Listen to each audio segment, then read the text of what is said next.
The ratings are in for Wednesday's edition of AEW Dynamite on TBS. An update on the possible delay reason for Josh Alexander's AEW debut. WWE NXT superstar JC Jane appears on TNA Impact and attacks Masa Slamovich. Chavo Guerrero says the verdict is out on Dominic Mysterio actually being a Guerrero on his TNA Impact appearance. Several other NXT superstars appear last night on Impact. Nick Nemeth explains the reason why he turned on Matt Hardy with his brother Ryan Nemeth at Sacrifice last night on TNA Impact. Mercedes Moné versus Ring of Honor Women's World Champion Athena reportedly is in the plans for AEW. Homicide reveals the reason why he is retiring from professional wrestling. The location for WWE Money in the Bank has potentially been revealed. AEW President and CEO Tony Khan provides an update on Camille's AEW status. Kamala is reportedly being considered for the WWE Hall of Fame class of 2025. Several matches and segments are confirmed for next week's edition of TNA Impact, as well as match being confirmed for next week's edition of Ring of Honor on Honor Club.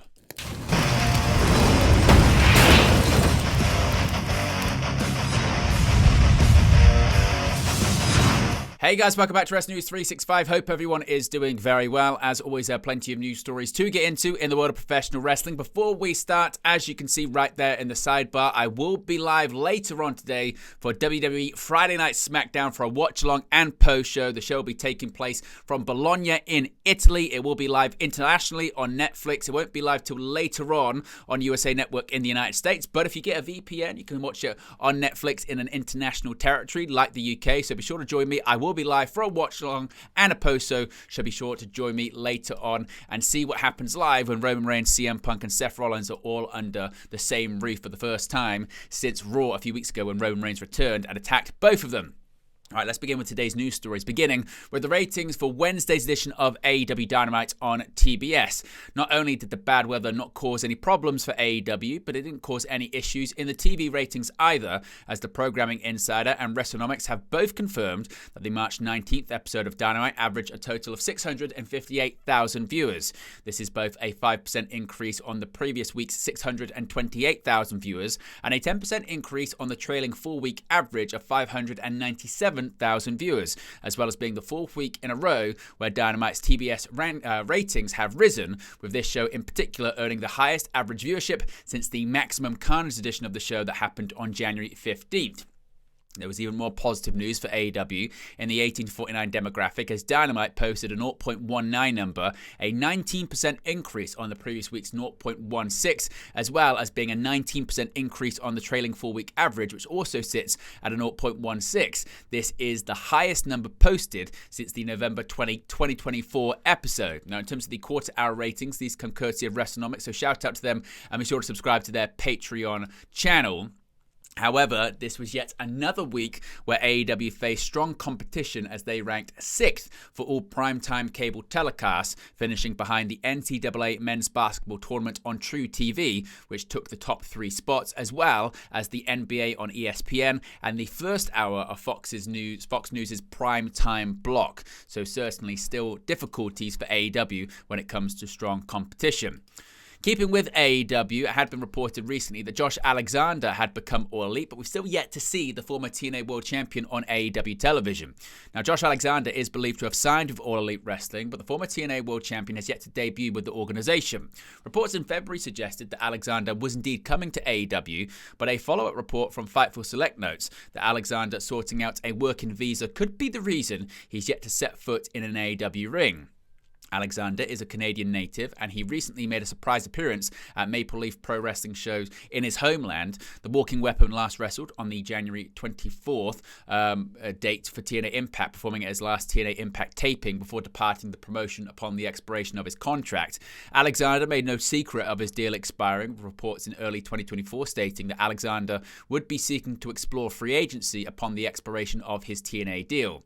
TNA subsequently added a year onto his contract, with Alexander becoming a free agent in early 2025. Both AEW and WWE were interested in Alexander, with it believed that AEW made the better offer to him, which is a assumed higher pay offer and easier schedule, swaying Alexander's decision to become All Elite.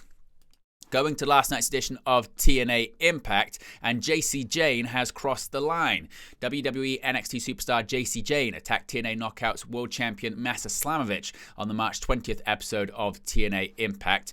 Masha was focused on Tessa Blanchard when Jane attacked her from behind. Jane will take on Masha next Thursday on an episode of TNA Impact. It's just the latest name to cross over as part of the working relationship between WWE and TNA.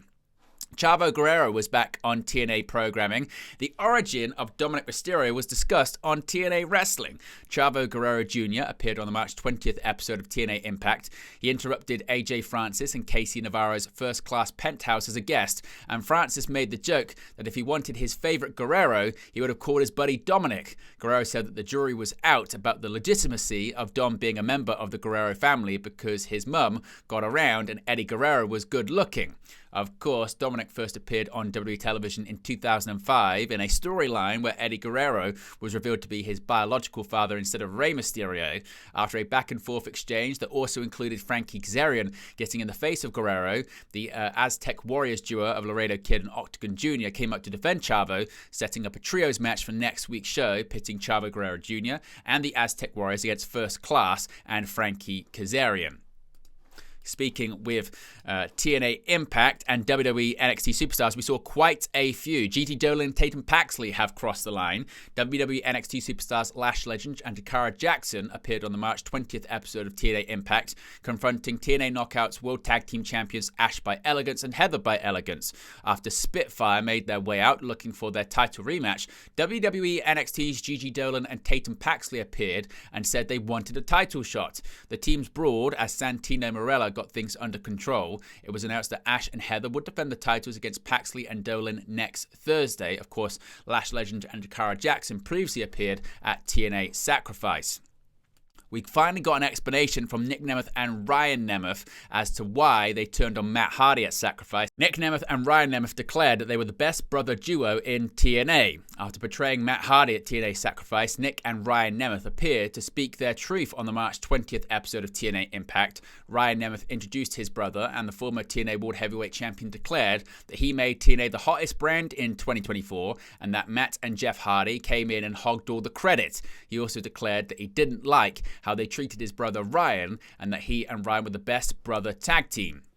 Leon Slater, who was on the same team with Nick Nemeth and Matt Hardy at TNA Sacrifice, came out to confront both Nick and Ryan Nemeth. He challenged Nemeth to a match for the March 27th episode of the show and then brawled with the brothers, taking down Ryan before eating a super kick from Nick. The match was made later for next week. A big match reportedly is in the works in AEW. A dream match for some is being discussed for All Elite Wrestling this year and already has the wheels in motion. During AEW Revolution, Billy Starks was shown watching Mercedes Moné versus Momo Watanabe. Starks has feuded and worked with Ring of Honor Women's World Champion Athena for the past few years, and the social media interactions after Mercedes beat Billy Starks on March 19th are not an accident. Those that Fightful Select have spoken with claim that an Athena versus Mercedes Moné match is the plan, with some claiming it could happen as soon as AEW Dynasty. Mercedes Moné is approaching 10 months as TBS champion, with Athena at over 2 years as Ring of Honor champion. Athena and Mercedes have worked together over 3 dozen times, even teaming together a number of times. However, they've never had a one-on-one match. Athena won a triple threat involving Mercedes back in 2018. The two haven't worked together in over 6 years. Now, this was quite surprising recently, but now we've got more details on this. Earlier this month, former Ring of Honor World Champion and TNA World Tag Team Champion Homicide shocked the wrestling world when he announced that he'd be wrestling his final match yesterday on March 20th. Since revealed it was going to be a tag team match where Homicide and former WWE star Bull James would be facing TNA's Mike Santana and Alpha Jr. That did nothing to quell the shock that many have felt over the announcement, with fans wondering what compelled Homicide to call it a career while he was still quite largely active on the independent circuit. On Wednesday, one day before his retirement match, Homicide finally explained why, taking to Facebook to reveal that his retirement was brought about due to health concerns. He said, quote, "Reason I'm leaving because I went to my doctor and found a cyst on my brain," Homicide said. "Had it for months, getting worse. My vision, speech is bad because the hard hitting, getting knocked out and hitting a plane to travel." Despite his health issues, Homicide stressed that he wanted his retirement match to be a happy occasion. He said, quote, "I want people to party and smile except for Arthur Jr., Homicide said. I'm a survivor. I always win BS battles. Bottom of my heart. Thank you for your support. This is not a goodbye. This is a see you later." Now, obviously, many people have been reaching out and actually sharing Homicide stories ahead of his retirement match, which, of course, as mentioned, did take place last night.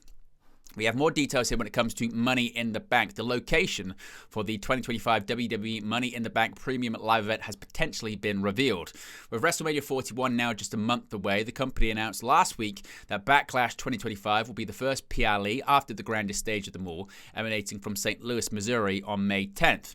While the dates and locations for WWE SummerSlam and Clash in Paris are both confirmed for August, the remainder of WWE's PLE calendar remains up in the air. Despite not being formally announced yet, WWE Money in the Bank is an event that typically lands in the early to mid-summer, and a new report has revealed where the staple event is going to be held. According to WrestleVotes Radio and Sportskeeda's Backstage Pass Patreon, Money in the Bank will be emanating from the Intuit Dome in Los Angeles, California, the same venue that hosted WWE Monday Night Raw's premiere on Netflix back on January 6th. Quote, "So we can confirm the initial report of our good friend and former guest of WrestleVotes Radio, Andrew Baydala, that the location of this year's Money in the Bank PLE has been decided and agreed to, with the show calling the Intuit Dome in Los Angeles, California home in 2025. This will mark the first PLE to take place inside the brand new Intuit Dome. Of course, the host of the debut of Netflix back in January. This will be the 16th Money in the Bank pay-per-view of all time and the first taking place inside the state of California," end quote. It had been previously reported that WWE had discussions regarding potentially holding Money in the Bank in an international location in 2025, having previously held the event in Toronto in 2024 and London in 2023. However, this seems that this is not going to be the case. A big update here when it comes to Camille in AEW. Camille's All Elite Wrestling absence has been notable, especially after she refused to comment on her status in the organization. After debuting as Mercedes Monet's bodyguard in July, by November, Camille was written off television. It seems though Camille still could have a future in AEW, with AEW CEO Tony Khan saying the following when asked about the former NWA Women's World Champion's status. Quote, "We don't know who attacked Camille," Khan said during a recent appearance on the Battleground podcast. "The last time we saw her, she was attacked. We know she had a breakup with Mercedes Moné in their business relationship. Mercedes is flourishing since then. She's done really well on her own. Camille, we haven't seen her since she was attacked, and we're not sure what that was and what that was all about. When Camille does return to get payback for that attack, it will be interesting to see who she goes after and what that was." So certainly, it would appear that Khan is suggesting she's not done with AEW just yet. A big update here when it comes to the WWE Hall of Fame class of 2025. One of the most memorable pro wrestling characters of the 1980s is reportedly being considered for this year's WWE Hall of Fame class. WrestleVotes is reporting that Kamala, the late James Harris, is being discussed internally as a potential inductee for the WWE Hall of Fame. WrestleVotes says he is expected to be added to the 2025 class, though he has not been announced by WWE yet. Quote, "According to sources, another name being discussed internally for the WWE Hall of Fame class of 2025 is the Ugandan giant Kamala," WrestleVotes tweeted. Quote, "Kamala, who had a successful career throughout the 80s and 90s, is expected to join Triple H, Lex Luger, and others in this year's class." Kamala passed away of a heart attack at 70 years old in 2020 after complications from diabetes and COVID-19. His battle with diabetes caused him to lose both legs towards the end of his life. Before adopting the Kamala gimmick in 1982, he wrestled under the name Sugar Bear Harris. Kamala went on to become a star in Memphis, Mid-South, World Class Championship Wrestling, and the WWF. Some of his most notable opponents included Hulk Hogan, Andre the Giant, and Jerry the King Lawler. Going back to TNA, and several matches have been confirmed for next week's edition of the show. During the March 20th episode of TNA Impact, several matches and segments were made for next week's episode. Chavo Guerrero Jr. will be in action as he teams with Laredo Kid and Octagon Jr. to go against Frankie Kazarian, AJ Francis, and Casey Navarro. Also, Nick Nemeth will take on Leon Slater. This follows the confrontation between Slater and both Nick and Ryan Nemeth. In a clash between the past and present of TNA, Eric Young takes on Ace Austin. Rounding out the card announcements, NXT's Gigi Dolan and Tatum Paxley will face TNA Knockouts World Tag Team Champions Ash by Elegance and Heather by Elegance. And finally, a match has been confirmed for next week's edition of Ring of Honor on Honor Club. Athena and her new top minion are in tag team action next week. On the March March 20th episode of ROH on Honor Club, it was announced that Diamante and Athena would compete in tag team action on March 27th. Their opponents were not yet named. Diamante declared herself as the new top minion on a previous ROH episode in Billy Stark's absence. Of course, Starks was in action on this week's edition of AEW Dynamite. But there you go, guys, the latest pro wrestling news for you. Be sure to smash a like on the like button. Be sure to subscribe, bottom right-hand corner. A reminder, you can join me for a live watch-along and post-show this evening. You can see all the information in the sidebar as SmackDown airs live from Bologna, Italy. It'll be live internationally on Netflix. It'll be airing later on in the United States. So you can join me. Be sure to join me. I'll be live 15 minutes before the show goes on the air. That's 6:45 GMT time, UK time. And also you can join the WN 365 roster by clicking that join button. You get your badges, your emojis, and your exclusive members-only content. Thank you very much for watching, and I'll speak to you again very, very soon. Hey guys, thank you for watching, listening, streaming, or however you come across this video today. Be sure to click on the video on the right there to watch our next video, or click the bottom there to subscribe, or the bottom right hand corner. Thank you very much, and I'll speak to you again very soon.